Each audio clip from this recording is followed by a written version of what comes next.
was one of my favorite movies, and I decided to go ahead and give it another watch because someone wanted me to do a review on it, and it's one of the many movies I've not done a review on yet, so let's all head into it. We'll be covering the story while I also give my 2 cents. So we have a group of 3 girls who are obviously adventure seekers. When they come back right away, I can tell that something's up. You're thinking the way that they're looking, the person in red, and I'm guessing this is symbolism, looks just as happy to see the man and the daughter standing on the hillside or rocks waiting for them. So at first glance, when I watched this movie, I thought that was her husband and kid.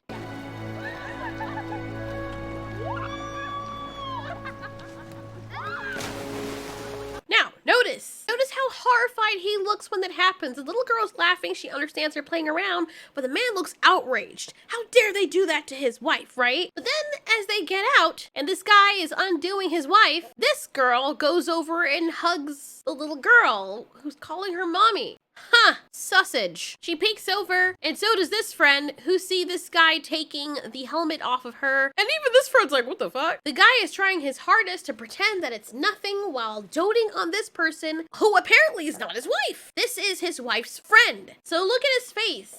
Look at how she looks at him, like she just got the bone very recently. Something is clearly going on. This girl, Sarah, is his wife. So he helps her up, and just look at the kiss he gives her. Mwah, like, you're my freaking mom. He wouldn't even kiss his mother like that. He'd at least have a smile, but he looked like he was disgusted to kiss her. Like, bro, this is how you treat people? Like, you don't even go to a freaking other country or state or out of town to cheat? You're gonna cheat with her best friend? This is one of the reasons why I don't have female friends. Everyone's all like, girl power! And they will be the quickest ones to stab you in the frickin' back. I swear to God. Anyway, on their way back home or wherever it is they're going, Sarah addresses the kid. Also, I don't know what's going on with her because she doesn't seem to dote on her husband. And the little kid is so cute and everything is just so adorable between them. Then after she makes sure her child's okay, she gives him some attention. When she comes round, she can help us plan your birthday party.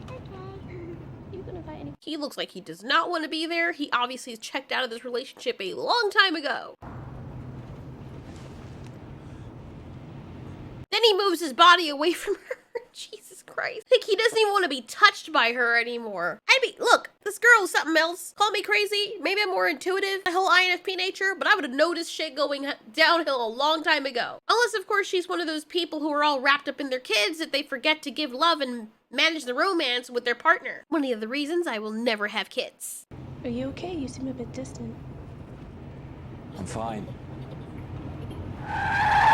Okay, so clearly you're not fine if you don't remember that with your child in the car especially that you should be keeping your fucking eyes on the road. Then, like a scene from Out of Final Destination, these little things go through the windshield and through the heads of the people in the car. We can see that somebody's gonna catch the pole as old cheater here closes his eyes right before seconds, not even seconds, milliseconds before one of these poles ends up in his skull. What's messed up is you can see that the little girl probably dies first. Yes, they both die. The wife lives. The pole comes through the windshield, and you can see the one that comes through first gets to the back first where the little girl is, and then blood splatters, which is a very weird spray of the blood that shouldn't happen unless she exploded. I'm not Dexter or a blood splatter expert, but I'm guessing if a pole impales someone, they're not gonna just explode into a bath of blood. You're gonna have a specific splatter pattern. There's no pattern here. It literally looks like someone just threw a bucket of blood on the back seat. And then we can see the pole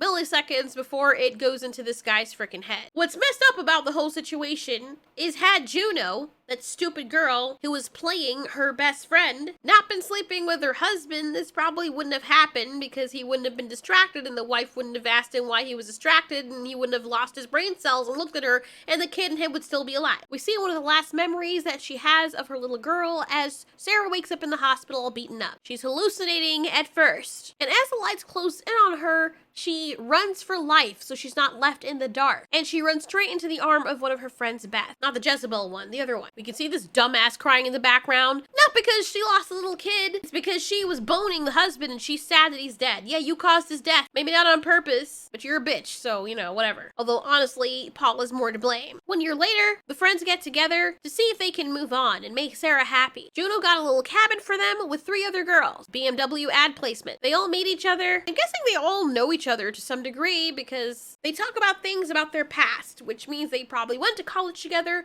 or previously adventure together. When you're into outdoor activities or sports, you tend to connect with a lot of people who like the same thing. The other two girls, the newer girls that come along, I don't really know their names or remember them much because they kind of blend in with each other, but the person I do remember is Holly. Number one, because she has short hair, she's a tomboy of the group and the silly one, and she has a personality that stands out, and I actually really like her. They hang out and they have a lot to drink the night before they have to go on adventure. Juno's obviously the leader of the group, and every time we see her, she's always playing with that necklace around her neck. Sarah is still having dreams about the accident. It'll be good for her to get out in the wilderness and get away from everything. While on her run, Juno wakes up everyone who has a mean hangover. They all take a picture before going on their adventure, and their day starts. A day that will only descend into madness from here on out. Juno leaves the book for the cave, the Boron Cave, in the car. I know she's an expert and stuff like that, but really, bitch? Really? This woman clearly has an ego problem. She's the kind of woman that says she wants to be your friend, but as long as you're her sidekick and everything that you have, including partners, is automatically hers. I can smell people like that from a mile away. They'll pretend they're your friend and they're never loyal to you. It's a very long hike to this cave, but you see a dead elk. Doesn't look like much, except the predator didn't eat the creature. What could have ever been the reason?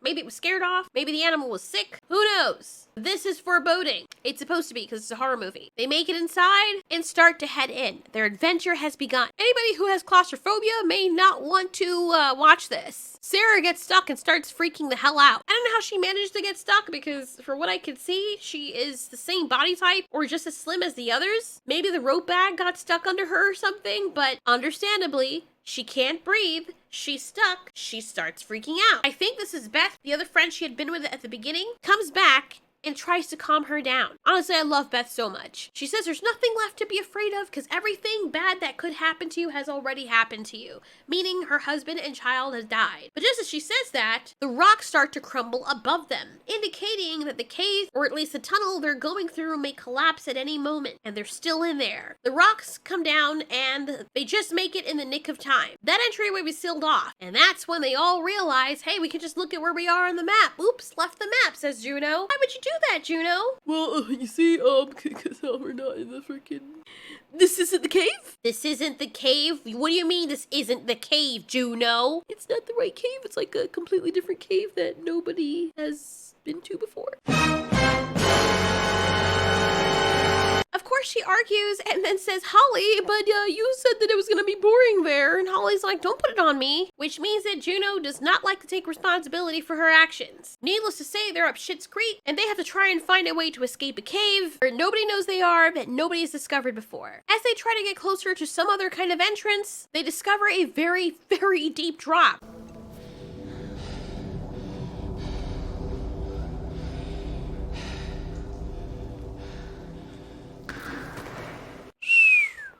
That is a deep-ass drop, Jesus Christ. It took a day and a half for that rock to hit the bottom, dude. Yeah, they're in some trouble. But it's okay because they're expert climbers. I would be terrified, to be honest, and I'm not someone who's usually afraid of heights. I am the kind of person, though, that if my freaking head is hanging off the edge, I will have like 90% of my body hanging back and just one leg or something close to the edge to look over, because I'm always paranoid that someone's going to come up behind me and push me. And for some reason, whenever you're hanging over the edge of a very high place, it always feels like gravity's pulling you like extra tight. Has anyone else experienced that? Anybody? Right about now, you would feel the effects of gravity pulling your anus out of your ass. Juno goes last. And one thing I'll give this stupid bitch is that at least she is good at surviving. She takes what she wants. She thinks ahead, except for the whole ego trip thing. But she says we're gonna need everything that we got. Her ego is actually a good thing in survival situations. Because trust me, in a situation like that, you're gonna want someone who's confident enough to take risks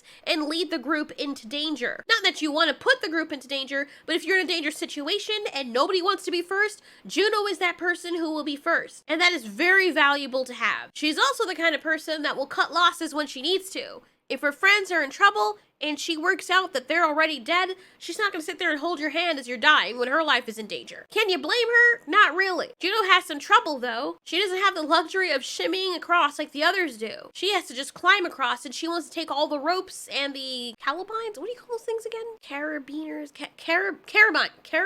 I think it's carabiner. And the cams, the things that you put inside the rock and have them expand so they can give you grip. This is still dangerous because the rocks can come loose, which is almost what happens when Juno loses her grip, burning the hand of one of her friends. That rope burn was so bad it cut down to the bone, it seemed. When they make it to the other side, they see some fascinating things, some prehistoric animals and prehistoric people. Cave people have lived here before. Not only did they find some ancient 100-year-old climbing device that nobody uses anymore, but now they're finding cave drawings. That means that people who were alive a century ago explored this cave that is actually so old that actually harbors the history of what could have been cavemen. And we can see these cavemen chucking spears at these creatures. Beth also notes that there's not just one entrance, there are actually 2 entrances to the cave. Now we'll get back to this later because this actually tells us a very, very important story about this movie. Feeling desperate, Holly swears that she sees daylight. Remember Holly, the short-haired one that I like? She also seems to act like the baby of the group. She's like, I see daylight! I see daylight! Must run pell-mell in the freaking dark, not looking where I'm going. Daylight, I can see daylight! Holly, it's not daylight! This is scary, because you don't know how deep that drop is, but you know that drop's gonna be deep, and Holly does a good job of portraying that. Because I would be like, holy shit, man, I know right now I can't control the way I fall. I'm gonna break my freaking legs. People were trying to tell her, slow down, stop, it's not daylight, but understandably, she's panicked, she doesn't listen, she can't hear her friends, and she goes off and slips. Never ever, in a cave, or in any area that you're not familiar with, start flying ahead like you're freaking Batman with a rocket coming out of your wingtips. You can't see what's going on. Don't do that. It's not smart, you know? Holly's gonna learn that the hard way. At least it does actually seem as though Juno loves Holly. Now, I think she cares about her friends, sort of. But she seems to really, really care about Holly. I don't know what's going on between them. We see them briefly having fun. Maybe, you know, maybe Holly helped her out through her difficult time, if you know what I mean. But I can understand, regardless of what character you are, you'd have to be a shitty human being, see one of your friends drop down to what you think is going to be their death and not feel panic too. This is a deep-ass hole. Thank goodness Holly's alive and well. Unfortunately, there is a freaking bone sticking out of her leg. Sorry, I know that wasn't appropriate, but you know, I have to break the tension somehow. Now you think in this situation, your leg is like the worst thing you could break, but in this case, I think, especially if you're a climber, your arms are the worst thing, so thank goodness her arms are okay. You can still kind of use your arms to defend yourself, sort of, and you can make a splint for your leg. That's what her friends do for her. And while they're helping to put the splint on Holly, Sarah wanders off, which is a thing you're not supposed to freaking do. Why are you doing that? Why is she always the one wandering away from the group? I just don't understand. Regardless if you think that animals or creatures are down there or not, don't wander from the group. It's dark. If you take a corner, and that specific corner does not carry sound very well, and something happens to you, you slip or a rock falls into your freaking head, your friends can't hear you. You know what I mean? Like common sense. Oh boy. That's just what we need right now.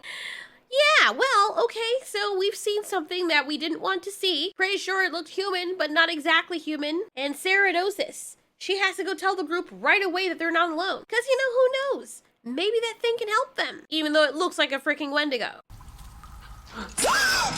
Why do people do that? Why do they do that? Do they find it freaking funny or something? Like, that's the quickest way to get a knife to your skull. Don't do that. Don't sneak up on people. Call their name. Hey, what you doing? Sarah tries to explain to her and then the rest of the group what she saw. But Juno's like, no, you're seeing stuff, bro. Stop. You're paranoid. You're losing it. And you know what? Kudos to Juno. Like I said, she's a good survivalist. She's trying to keep the group together. Last thing she needs is for them to start crazy. I understand how frustrating this might be for Sarah, though, because, you know, in her defense, she knows she saw what she saw. That's how crazy be sometimes. Dead animals. Hundreds of them. This is around the time, if I wasn't really concerned before, that I would start getting a little bit concerned, because, you know, like, a freaking graveyard for a whole bunch of different species of animals brought down in the freaking depth of a freaking cave that nobody's explored before. Yeah, I'd be a bit worried. I'd be a bit worried and trying to hold it in. I'd feel like I'd need to stoop in a corner, lift my tail, and relieve myself, because this is not a good sign. This obviously means that something predatory is doing this, unless there's some kind of mass sickness that jumps from species to species and allows them to drag themselves down here to the depths of this cave, risking breaking their bones and crap, and dying all in the exact same spot. Chances are that's not usually what happens.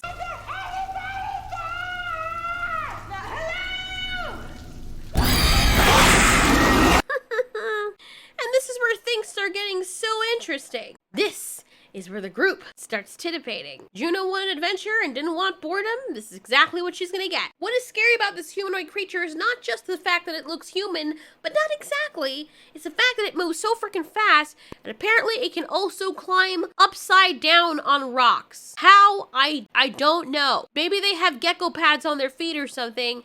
I don't see them grasping anything. Like, I really don't see them grasping anything. They would have to have some wicked upper body strength, but clearly they have claws or something that allows them to feel the rocks. Because I don't care how long you've evolved or how good you've become at climbing. Nobody's climbing freaking upside down on what looks like a semi-smooth surface unless they're gripping onto things. Now everyone's panicked, understanding that they're not alone. They try to find ways out and are blocked off by these creatures. Holly tries to run, but her leg is injured. The creature bites down into her neck, and Holly is not long for the world. Juno comes over, and that's when Juno's badass starts to really show in this movie.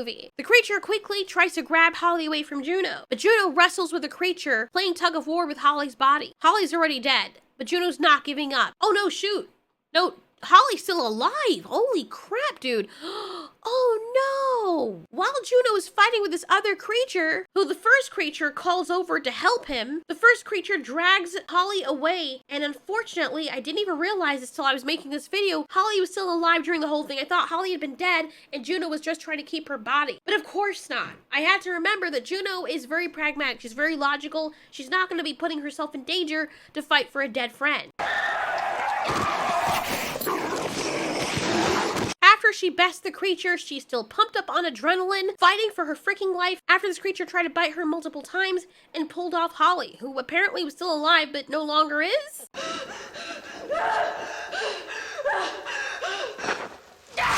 Oh no. She goes, this is the part that angered me, because I cannot blame Juno for this. Something is attacking all of you in a cave, right? You've never seen this thing before. You were fighting for your life. And while you see your friend fighting in the thick of things, you sneak up behind her without saying anything, while you see that she's wielding a weapon. Unfortunately for poor Beth, the pickaxe or whatever that thing is goes straight through the back of her neck and out through the front. She's going to die. Very painful death. Juno's obviously horrified, and in the state, I don't understand why she doesn't say anything. Like, oh my god, Beth, I'm sorry, but she's still freaking scared out of her mind. Everyone's scared out of their mind. Everyone has now reverted into monkey. Everyone is now a primitive being, a primitive primate fighting these other fellow primates for their lives. It's unfortunately the same thing that dogs have to go through when they're taken off by a pack of wolves. As Beth is presumably dying, she grabs Juno's chain. She whispers to Juno not to leave her. Juno leaves her. Like, I would have at least comforted her or kissed her or something. Juno's just probably so horrified at what she's done, she doesn't want to be anywhere near the area. Again, try to see this from Juno's point of view. You just got attacked by a whole bunch of these things trying to save your best friend or one of your best friends that you obviously love very much from being eaten by one of these things, then watching her get killed off, then having another thing attack you from the back and try to bite the shit out of you, fighting for your life, and then ultimately killing it, which is the first thing you've probably killed in your entire life, then to have another one sneak up behind you to try and kill you so you have to fight over again, then discovering the weapon that you just drove into this thing's skull is actually inside of one of your best friends, and she's dying, and more of these things are coming after you, and your other friends are still out there calling for help. Can you imagine all of the emotions that she's going through right now? Like, as much as I hate this person, I can't blame her in this situation. Me personally, knowing my personality in high stress situations like that, I would have said sorry. I would have been crying and I probably would have killed her just to finish the job so she doesn't suffer. The other two girls, now the friends are all separated. Sarah had fallen down into a hole and hit her head very badly. When she wakes up, she realizes she's in a feeding ground with human skulls there and spines. The meat had been completely cleaned off these things, and they're all nice and wet and slimy. I don't know why. Maybe those things, the crawlers, are using them for their own special occasions. Then as she's using the camera to see in the dark, a body drops. It's Holly's body. Now I don't know at this point in time if Holly is still alive, but if she's not, she's about to meet her demise now. Sarah watches as her friend is mercilessly ripped into and eaten.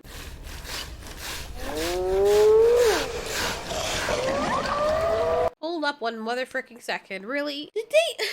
Did they just use hyena sounds? They didn't even try to blend or engineer this shit. They used hyena sounds. Really, bro?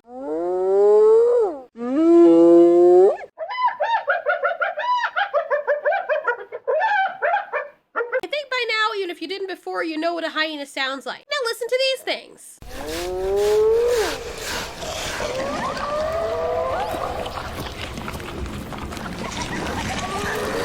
Sorry, but they sound too much like hyenas. It's taking me the frick out of it. That part was freaking silly because they could have blended the sounds to make something different where you could have heard the elements of the hyena but not have it sounding exactly like a freaking hyena. These two girls end up together, and while Sarah is watching her friend get eaten, she gags, drawing the attention of one of the creatures, who she then realizes is blind. It opens its mouth trying to intimidate whatever it is that it can't see to make some kind of movement so it can detect it. These creatures hunt by sound since they've evolved to be in the dark. And you can also see that their teeth have evolved to become sharp and they're strictly carnivorous.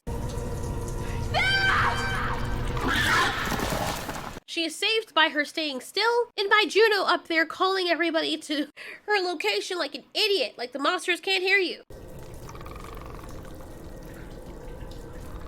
These two girls hide and also discover the creature's blindness, even though it's somehow right on top of them, and it supposedly knows every inch of its environment. It doesn't. Okay, whatever. Noise is observed, and if they are holding their breath or breathing very shallowly, with the cave ambience and it's clicking, this should be enough to conceal them.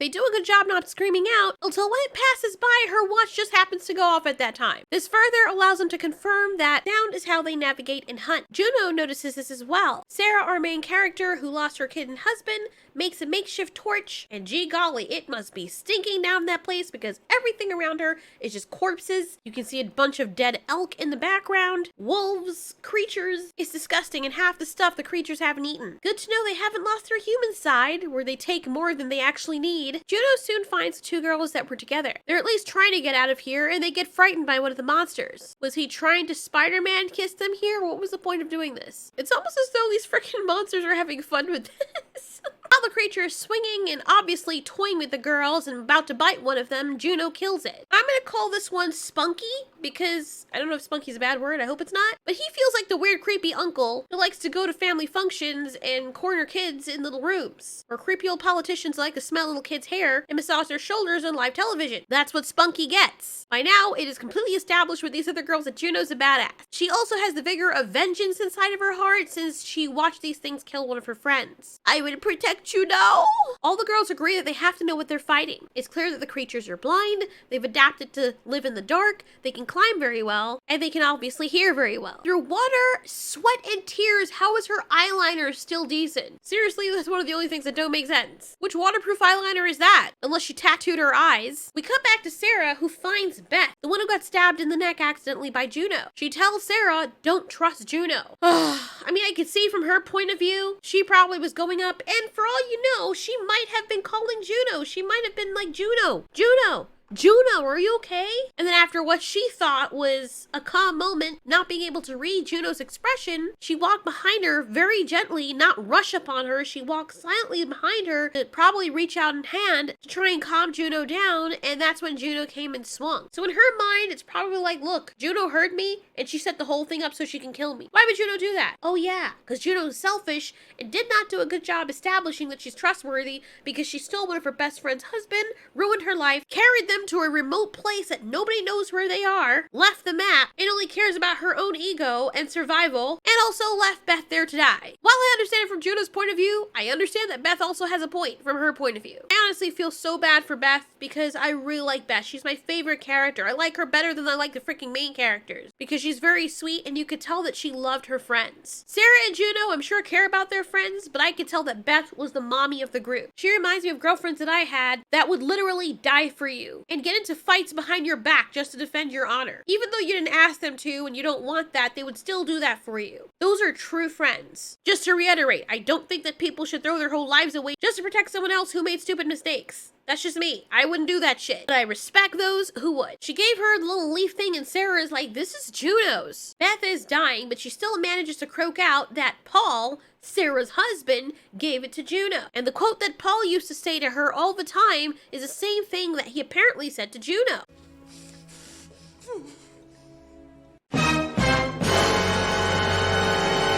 Well, oh dear, why oh why would he give that to Juno, eh? What's going on here? Escaped your observation? They were noodling and scissoring, not noodle. They were cooking spaghetti.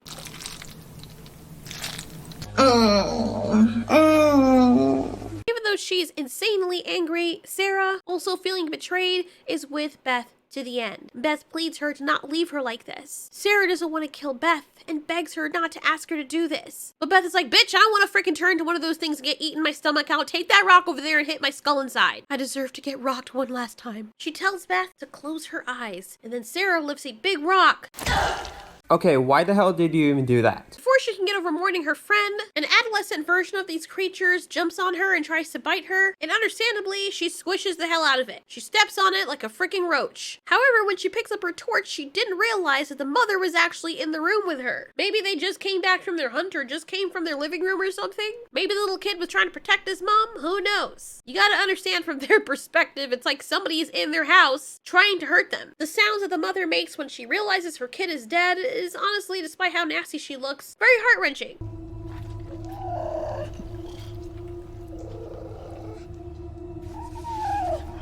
She's kind of hot though, like, you know, compared to the others. So, I mean, I'd probably still smash.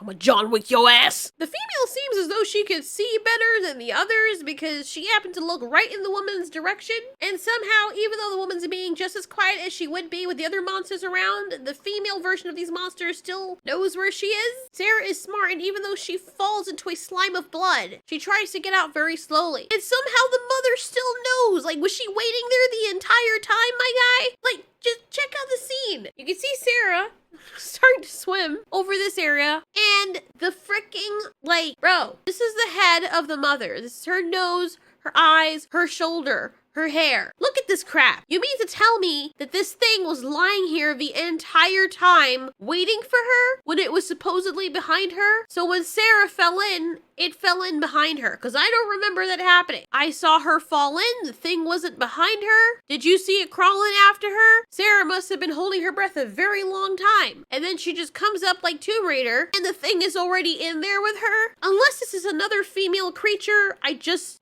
don't buy this for 1 second. I hate when people do this to try and make cheap thrills out of stuff, but it just cheapens it for me, to be honest. It comes off as so cheesy. And honestly, the first times I watched this movie, I thought that she just slid into the pool after her. I didn't know she was already there, teleported into this little pool to attack this woman. Like, seriously, how did you get there without her even knowing you were there? And it couldn't have been that long because Sarah was holding her breath for a long time, and the creature lay in wait silently to see if she could feel any movement. She made herself stay above the surface. I know Sarah can't hold her breath that long, and I know this is slime, but can't you hear better in some liquid forms? Let's just say the female slid in very slowly. You would have seen some kind of disturbance in the water or the slimy things. What are the other parts of this movie that just makes me freaking slap myself? Also, the plot convenience for this movie is just through the roof. You see, these creatures have very sharp teeth. They are predators. Yet for the main characters, when they grab them, you'd think the first thing that they do, since they also touch things with their faces to determine whether they're real or not, that she would bite down on this thing. No, but she grabs Sarah from behind and is right on top of her and is doing what? What are you doing? You have sharp teeth. You bite everything else around you. Why would you not use your teeth if you try to tell me, well, it's because their teeth are probably delicate and they need them to eat, so they don't want to risk damaging their teeth? That doesn't make any sense. Okay, maybe you can argue that the female's teeth are more delicate. So are human teeth. But yet, in human form, if somebody is messing, teeth are gonna be bitten down. This stupid female died for no reason. Sarah is smart now and learns to be quiet. These creatures evolved, and I guess all their intelligence went through the door. Because standing on something soft when you're on an otherwise hard surface is totally plausible. But to be fair, this would probably make sense since they have carrion all over their home. Who knows? If you weren't so messy, your lives would have been saved because you would have known that, I threw out all the garbage on one section of the cave. So what is this doing here? Is he looking for his wife? Why is he coming out of his mouth? Like, is this how they breed down there? Like, can you actually get pregnant from kissing? What is the point of that? It's so disgusting. Like, why is it even necessary? Does it have rabies? This thing is as thick as man milk. What is the purpose? Doesn't he take any time for Sarah to start outsmarting these creatures? And this is how we conquered the Neanderthals. Or humans fucked them out of existence. Gotta say, that's a good way to go. As Sarah screams out, Juno and the others hear her. Unfortunately, they all get rushed. In the chaos, one of the girls is panicked. She decides to climb her way across, but forgets those creatures can climb upside down. They can also blend in with their surroundings. But she goes out like a boss, kills the creature, at the same time the creature also kills her. Right as the creature rips out her throat, she's like, you know what? Throw all caution to the wind. Let me get up off of the ceiling, hop on your back, and rip out your throat too, fool. She went out like a frickin' boss. I don't know who this woman was, but I like her too. Unfortunately, her body will remain hanging upside down like that until the monsters retrieve it to eat. While they're screaming about their other friend, the other friend that's with Juno gets ripped apart by the monsters that were closing in on them. Things are not looking good for the group of friends. Juno takes a chance, and having heard the monster that her friend that's hanging from the ceiling just killed plop down into water below, Juno knows that it's safe, or hopes that it's safe, to jump down in the water too. It sounds like it's not that shallow, so let's just hope that she falls in the same direction the monster fell in and not crack her skull in a rock down there. But Juno's a badass. She doesn't care. She ends up killing the monster for good by grabbing at the weapon that's sticking out of it. One thing I guess they have to be thankful for is that the monsters are easy to kill somewhat.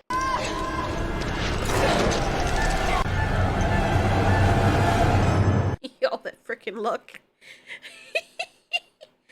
I just realized something. The movie is called The Descent, right? And you think it's because these people have stupidly descended into a cave, but no. I think it also means the descent into madness. Juno's a badass, but even she's looking at Sarah like, what the hell? You know when you're used to being the one who's the badass and then the quiet person all of a sudden comes out covered in blood, looking like they just got hit up by Tarzan 3 o'clock in the morning? You're not the only alpha anymore. Sarah starts asking her very short questions. Where are her friends? Calling them each by name. Calling Beth by name. The one that Juno killed by accident and left to die. When Juno just simply says that, well, she didn't make it. Our old girl here says nothing. She'll handle Juno later. She also asks Juno if she saw Beth die.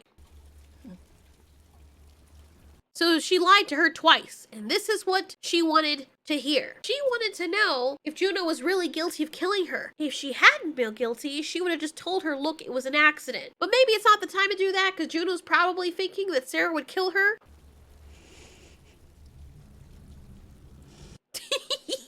She wants to kill her so badly. I don't think I've ever seen Juno afraid of Sarah till now. Funny they made a joke about Tomb Raider in the beginning of the movie, but this is exactly what the movie has become. Look, that looks like a freaking shot from out of Tomb Raider. Together, the two frenemies fight the monsters and hold their own. Back to back, Juno and Sarah kill the monsters together. If they just stayed together, they would make it out there alive, or at least have a better chance. But not so. You see, Sarah knows now that Juno slept with her husband. She is so mad at her husband, but she can't even confront him because he's dead. So is the little girl. And all of that descent into madness is what is driving her right now. You see, when you're put into a primitive state where you're all about survival and all the class and civilization has left from your personality, there is nothing left but animalistic instinct. And this is exactly what has happened to Sarah. While I don't think it's right to straight up kill someone who slept with your partner, I understand it. You see, back in the day, primitive beings would fight competitively for each other's partners. Males would fight each other for females, sometimes to the death. It is what it is. In primitive times, if you try to steal my male, you're stealing my resources for for me and my child and my seed. And if another male tried to steal a female from another male, you're stealing my ability to spread my genes and literally stepping on my right for survival. Everyone likes to forget that human beings are part of the animal kingdom, but when you're presented with situations like this, where there is no laws, where there's no organization, where there's just your animal instinct, more people would die and there would be less overpopulation.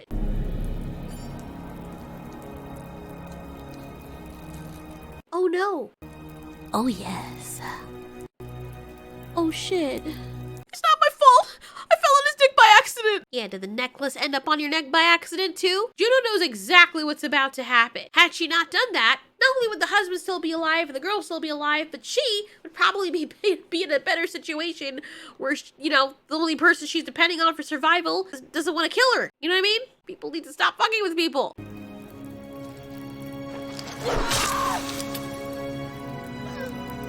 That's what you get, bitch! Juno can't even say anything because she understands exactly what's going on. She doesn't fight back. She doesn't curse Sarah out. She understands that karma has caught up to her. As the crawlers make noises and come, you know, to collect their prize, Juno stands her ground and like a badass, she goes out like a legend. While running away, Sarah falls back into a den where there's a torch. When she wakes up, she realizes she's near the entrance, which at this point is too good to be true because the torch fell down before her, understandably, but whatever. She climbs towards the opening, and the earth gives birth to a full-grown woman. Push! Oh. This girl can act so well, seriously. Because her panicking, her yeeting herself all the way out there, her expressions of fear, the way she's driving the freaking SUV, it's so realistic. She's even looking back to make sure nothing's chasing her. Poor girl was still hopped up on adrenaline. And then when she finally stops to take a break, to unleash everything she's feeling inside, you can hear the raw emotion. Almost like the director tortured these people on set.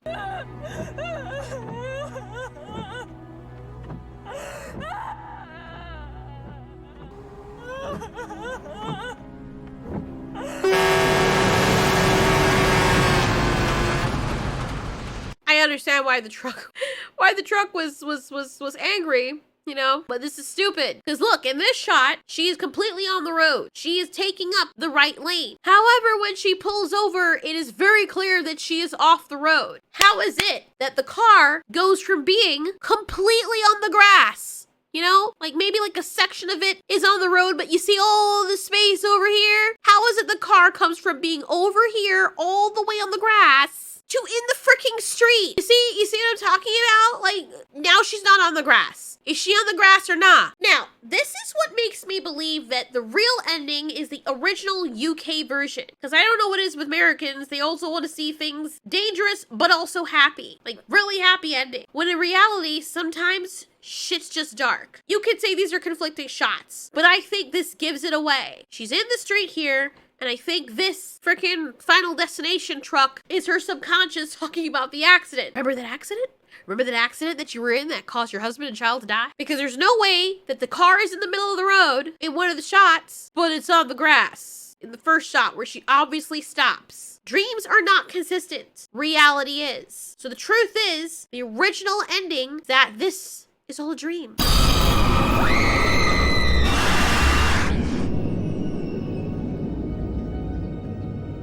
She is still in the cave, and now she is seeing her daughter. Her dead daughter is now sitting before her, and usually people see their loved ones right when they have decided they're gonna die. She's gone batshit crazy. And as the camera zooms out to show that she's in a hole with a precipice right next to her, you can hear the creatures closing in. This bitch ain't going nowhere. She's dying in that cave. Now, a more lighthearted version of this, if you will, would like to believe that maybe she's badass enough to hold her own against these creatures. Maybe they'll accept her. No, they're not. They're territorial. These creatures are primitive. Not to mention, Sarah and her friends just killed off a whole bunch of their children and family members. They're not going to welcome her. She's going to be a resource for food. We don't even know if these creatures can breed together. Speaking about breeding, remember the shot I was talking about, the caves and the cave drawings? It's very clear from this that the things, the humanoid, alien-looking things that are inside these caves were cavemen. They were probably the cavemen that never left the cave. Maybe they had gotten stuck in the cave at some point, or maybe they just decided, you know know what, I don't want to compete with the other humanoid creatures, so we're just gonna hang out in the cave and,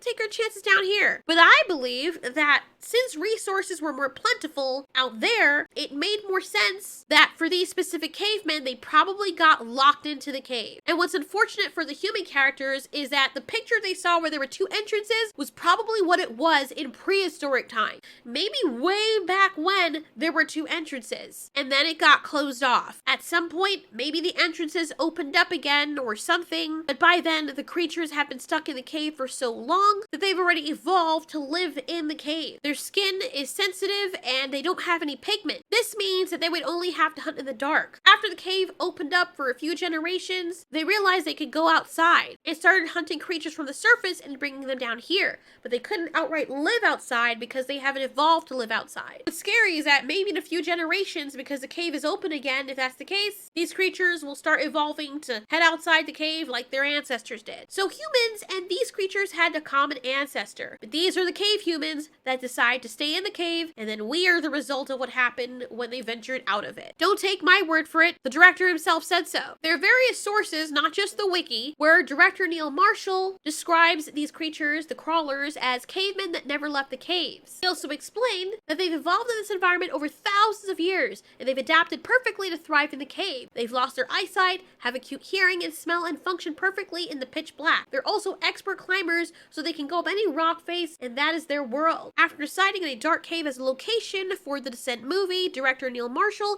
added the idea of the crawlers, which he described as something that could get the women, something human but not quite. They were portrayed as cavemen who never left their tunnels and evolved in complete darkness. The director went on to saying it's a colony, and he said, "I thought that was a lot more believable than making them typical monsters." And that's why he also set out to include the mothers, or the mother creatures with their children. He said it wouldn't have made sense if they were all male, so he wanted to give them a more realistic setting. He said that he wanted to create a wild, primeval species that lived underground, but also wanted to make them human. He didn't want to make them aliens because humans are the most terrifying creatures on the planet. I guess what he means is that it's more believable if these creatures are human, or some element of human.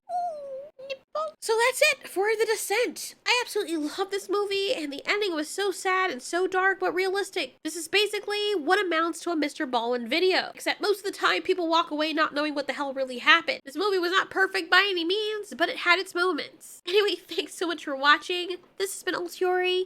You ask, we answer.